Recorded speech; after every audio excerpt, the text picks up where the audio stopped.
Hi, it's Doug from Rise Above Performance Training. So we've been going over some mobility series. We have the general mobility video that we warm up with for our athletes. The second one, we went over ankle that are immobile, what to do for them. We also went over shoulder immobilities and kind of offsetting shoulders and some exercise to do for that. The third place I found to be very immobile, and actually it can vary from day to day, and you'll see on myself, are the hips. Hips are in a constant struggle to kind of maintain equilibrium because all the muscles attached there. There's not a lot of bone attachment except from the spine. So it's just kind of like this floating bowl that moves around the muscle. So if one muscle's tight, it's going to pull it in opposite directions. You're going to have a dominant side. If you use that side a lot, it can be a little bit tighter than the other one. So again, there's this constant struggle to keep the hips mobile. So these are exercises we do to get the hips more mobile, and we sprinkle them throughout the workout. A test you can do to check your mobility on your hips, and there's several, but one I like is basically the drop test. So I'm going to pull my outside leg with my inside leg and just try to drop it down towards the floor. And you'll see the immobility in my hip. So what I'm looking for is to see if I can get pretty low to the floor without rolling my hip. And also I'm going by feel. So when I get to this point here, I kind of relax. I can feel a big stretch in here, so my hip flexors are a little bit tight, and that can cause some immobility. Now I'm going to compare it to the other side, dropping down. You'll see a big difference. So right here, I get tight. If I get lower, kind of the same spot I was here, this hip pops up. So this hip is a lot tighter, this glute's a lot tighter. It's not allowing me to get in the same position that I was with the other leg. So I got some work to do. So a couple of exercises I like to sprinkle in throughout the workouts. Very simple one are just hip pulses.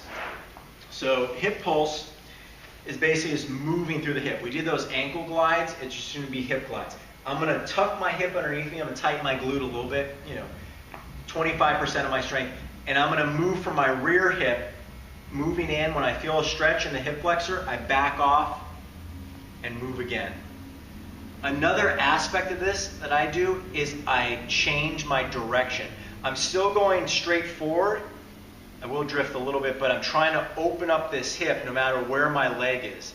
So if it's here, I'm still going here. I get a little more range of motion. I can also bring it more across. I'm just trying to keep my knee over my toe and moving in this way. And I'll do that on both sides. If you need a little bit more of a stretching component, you can actually grab your rear leg and you can pulse forward this way. So what I'm going to do is I feel a stretch in this hip flexor and I'm moving in, I get a stretch and I back off, but I'm still moving from the hip and it's stretching out that hip flexor a little bit. So that feels good. I would do the other side naturally. Another one you can do is a basic goblet squat, but I like to hold isometrically. I'm going to get a light weight and I'm going to squat a little bit wider than normal and turn my toes out a little bit wider than normal, and I'm going to pry them out with my elbows. So I'm going to drop down here. I'm going to kind of wiggle in here a little bit too, get my back set, and then I'm just kind of pushing out. I'm going to hold here for a little bit, and I'm going to kind of pry. I'm going to push out against my knees with my elbows, and I'm going to light rock.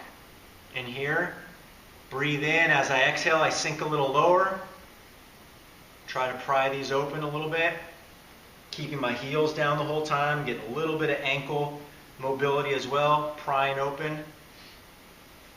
Getting a little lower again, chest up, back flat, rolling in. When you come out of this, be very careful because you're been in isometric position, you don't want to pull your hip flexor, you're trying to help it, and that should help you out. I feel a little looser already.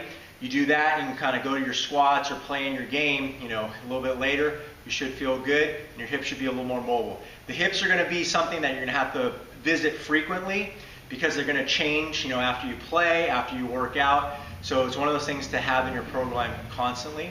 Give it a shot. Let me know what you think.